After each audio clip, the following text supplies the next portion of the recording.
zpravodajskou relací televize Hasiči Has, dnes s Danielou Ševčíkovou a Aničkou Juračkovou. Krásné táborové dopoledne. Vítáme vás u speciálu televizních novin. Dobré dopoledne, začneme nejprve stručným přehledem. Jednotky hasičského záchranného sboru mají dnes opravdu perný den. Zasahují hned na 3 místech. Dopravní zácpu na dálnici u Petrovic u Blanska způsobila vážná automobilová nehoda.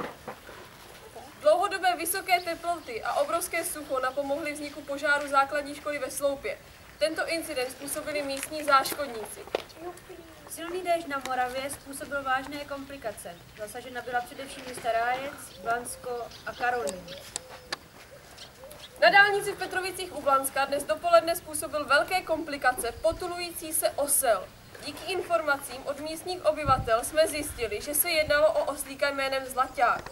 Podle svědků si Zlaťáček zrovna dopřával procházky po frekventované Petrovské dálnici, když mu najednou skřížil cestu velký nákladní automobil převážející jídlo dětem na tábor do Karolína. Řidič Dominik Šebela stihl zareagovat, prudce zabrzdil. Řidič modrého Fordu za ním ovšem nebyl natolik ducha přítomný, nedobrzdil a do nákladního vozu narazil. Přímo na místě se nyní nachází naše reportérka Michaela Ševčíková. Míšo, jak to tam vypadá? Dobrý večer, právě stojím přímo u místa srážky. Situace je tu velmi vážná, je tu spousta zraněných a to hlavně proto, že se stále čeká na jednotku hasičského sboru až z dalekého okolí, protože místní hasiči, jak jsem zjistil od jedné kolem jdoucí maminky, v sobotu odjeli na tábor do Karolína. Podle nejnovějších zpráv by ale hasiči měli být na cestě a pomoci všem zraněným, kteří se do neoznačené dopravní nehody připletli. Situace se ale také pomalu zlepšuje díky panu Šebelovi, který nejdříve hrdinsky odchytil osla a zavedl jej domů a poté už dlouho společně s naším štábem pomáhá řešit celou situaci do příjezdu hasičů. Teď mám tohoto hrdinu po boku. Pane Šebelo, co říkáte na tu pohromu? Děti budou dnes bez večer. Děkuji. Situaci budeme nadále sledovat a přinášet nejčerstvější zprávy. Za televizi Hasiči Has, Michaela Ševčíková. Děkujeme, Míšo. Obyvatele Sloupu v Moravském krasu dnes dopoledne vyděsil požár v místní základní škole. Dle vyšetřování oheň způsobili žáci 1. stupně v domnění, že po prázdninách nebudou muset jít zpátky do školy. Tuto jejich naivní představu zatím ovšem kazí hasiči, kteří už několik hodin snažně požár hasí. Situaci sleduje naše reportérka Michala Ševčíková. Hezké dopoledne, Míšo.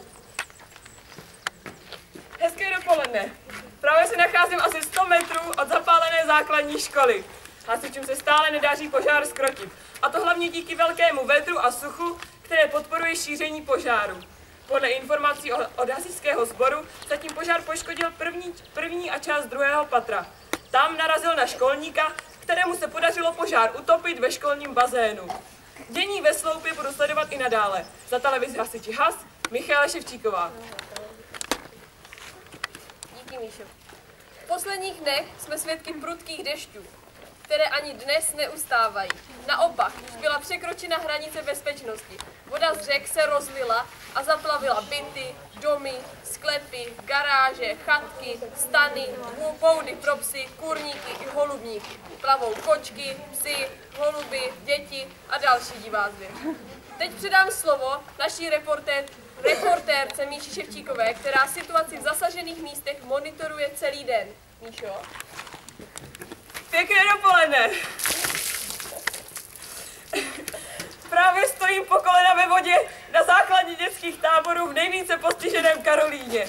Děti, které jsou tu ubytované, se už po táboře pohybují pouze na lodičkách, nalezených na půdě. Své jídelně dali krycí název Benátky.